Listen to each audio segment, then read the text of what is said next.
નમસ્કાર દર્શક મિત્રો, આપ જોઈ રહ્યા છો the Times of Mahisagar news. Santrampur નગરમાં આવેલ વાલ્મીકી સમાજ વિસ્તારમાં સંતરામપુર નગરપાલિકા દ્વારા રસ્તામાં ખોદકામ કરેલ કામ અધૂરું મૂકતા સ્થાનિક રહીશો દ્વારા વહીવટીતંત્ર પ્રત્યે ભારે રોષ। સૂત્રો દ્વારા મળતી માહિતી મુજબ સંતરામપુર નગરમાં આવેલ વોર્ડ નંબર 4 વિસ્તારના માલિકી સમાજ વિસ્તારમાં ભૂગર્ભ ગટરની ચેમ્બર રોડના વચ્ચે આવેલ હોય અને ત્યાં સ્થળે ઉભરાઈ જઈ પાઇપ લીકેજ થતાં સંતરામપુર નગરપાલિકાના લાગતા વળગતા કર્મચારીઓ દ્વારા આ વિસ્તારમાં આજથી આશરે 12 દિવસ પહેલાં ખોદકામ કરવામાં આવેલ હતું।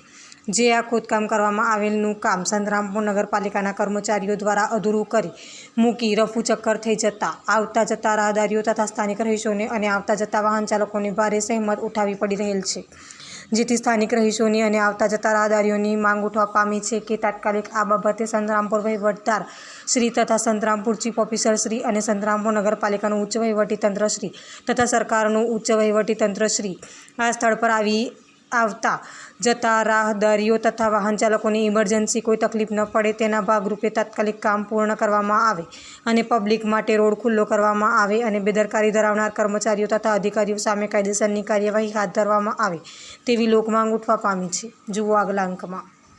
શું નામ તમારું? મારું નામ ફરીદ પઠાણ છે। કયા ગામના રહેવાસી? સંતરામપુર કયા વોર્ડ વિસ્તારમાં રહો છો? 4 ને 5 મિનિટ। શું રજૂઆત છે તમારી? મારી રજૂઆત છે કે સાહેબ આ અઠવાડિયાથી 10મો દાડો છે, રોજ આવીને થોડું કામ કરીને જાય છે કોણ? નગરપાલિકાના માણસો। બરાબર। આ રોજની હેરાનગતિ છે। કેટલા કહેવા જઈએ તો બી એમ કે છે કે આવે તો બી આવ્યા। નાના હજી કામ પૂર્ણ કરવામાં આવ્યું નથી? હજુ કામ પૂરું કરવામાં આવ્યું, કાલના તો આવ્યા બી નથી, 2 અઠવાડિયાથી તો આવીને થોડું કામ કરીને જાય છે। રોડ છે ને જામ કરીને મેલેલો છે, આવવા જવાનો રસ્તો જ નથી। શું માંગણી છે તમારી? મારી માંગણી છે કે આ ઝડપી કામ થાય ને ઝડપી પૂરો થાય ને રોડ કમ્પ્લીટ ચાલુ થઈ જાય। આપના વિસ્તારના પડે પણના સમાચાર જોવા માટે અમારી channel the Times of Mahisagar ન્યૂઝને